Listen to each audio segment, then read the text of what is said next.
اعوذ باللہ من الشیطان الرجیم بسم اللہ الرحمن الرحیم۔ لہٰذا تم مجھے یاد رکھو، میں تمہیں یاد رکھوں گا، اور میرا شکر ادا کرو، کفران نعمت نہ کرو۔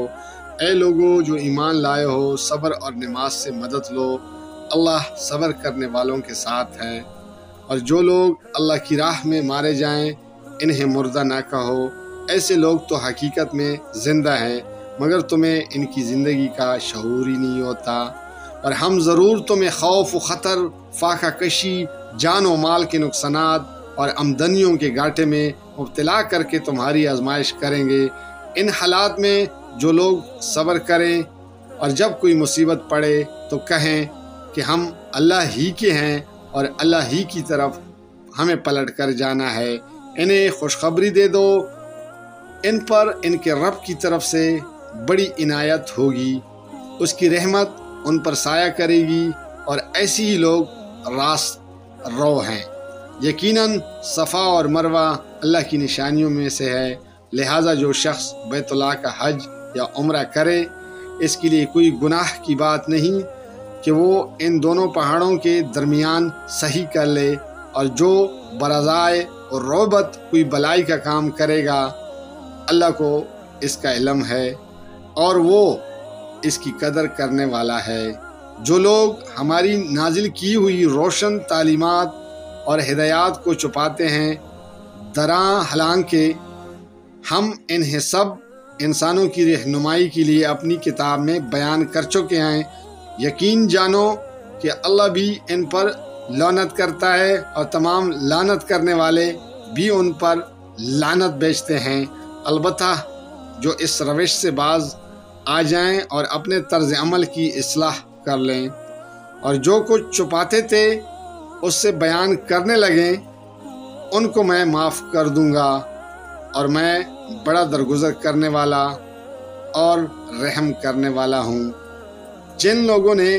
کفر کا رویہ اختیار کیا اور کفر کی حالت ہی میں جان دے دی، ان پر اللہ اور فرشتوں اور تمام انسانوں کی لعنت ہے۔ اسی لعنت زدگی کی حالت میں وہ ہمیشہ رہیں گے، نہ ان کی سزا میں تخفیف ہوگی اور نہ انہیں کوئی دوسری مہلت دی جائے گی۔ تمہارا خدا ایک ہی خدا ہے، اس رحمان اور رحیم کے سوا کوئی اور خدا نہیں ہے۔ اس حقیقت کو پہچاننے کے لیے اگر کوئی نشانی اور علامت درکار رہے تو جو لوگ عقل سے کام لیتے ہیں ان کے لیے آسمانوں اور زمین کی ساخت میں رات اور دن کے پہم ایک دوسرے کے بعد آنے میں، ان کشتیوں میں جو انسان کے نفع کی چیزیں لیے ہوئے دریاؤں اور سمندروں میں چلتی پھرتی ہیں، بارش کے اس پانی میں جس سے اللہ اوپر سے برساتا ہے، پھر اس کے ذریعے سے زمین کو زندگی بخشتا ہے، اور اپنے اسی انتظام کی بدولت زمین میں ہر قسم کی جاندار مخلوق پلاتا ہے، ہواؤں کی گردش میں اور ان بادلوں میں جو آسمان اور زمین کے درمیان تابع فرمان بنا کر رکھے گئے ہیں۔ بے شمار نشانیاں ہیں، مگر وحدت خداوندی پر دلالت کرنے والے ان کلے آثار کے ہوتے ہوئے بھی کچھ لوگ ایسے ہیں جو اللہ کے سوا دوسروں کو اس کا ہمسر اور مد مقابل بناتے ہیں، اور ان کے ایسے گرویدہ ہیں جیسے اللہ کے ساتھ گرویدگی ہونی چاہیے، حالانکہ ایمان رکھنے والے لوگ سب سے بڑھ کر اللہ کو محبوب رکھتے ہیں۔ کاش جو کچھ عذاب کو سامنے دیکھ کر انہیں سوجنے والا ہے وہ آج ہی ان ظالموں کو سوج جائے کہ ساری طاقتیں اور سارے اختیارات اللہ ہی کی قبضے میں ہیں، اور یہ کہ اللہ سزا دینے میں بھی بہت سخت ہے۔ جب وہ سزا دے گا اس وقت کیفیت یہ ہوگی کہ وہی پیشوا اور رہنما جن کی دنیا میں پیروی کی گئی تھی اپنے پیروں سے بے تعلقی ظاہر کریں گے مگر سزا پا کر رہیں گے۔ اور ان کے سارے اسباب اور وسائل کا سلسلہ کٹ جائے گا، اور وہ لوگ جو دنیا میں ان کی پیروی کرتے تھے کہیں گے کہ کاش ہم کو پھر ایک موقع دیا جاتا۔ تو جس طرح آج یہ ہم سے بیزاری ظاہر کر رہے ہیں،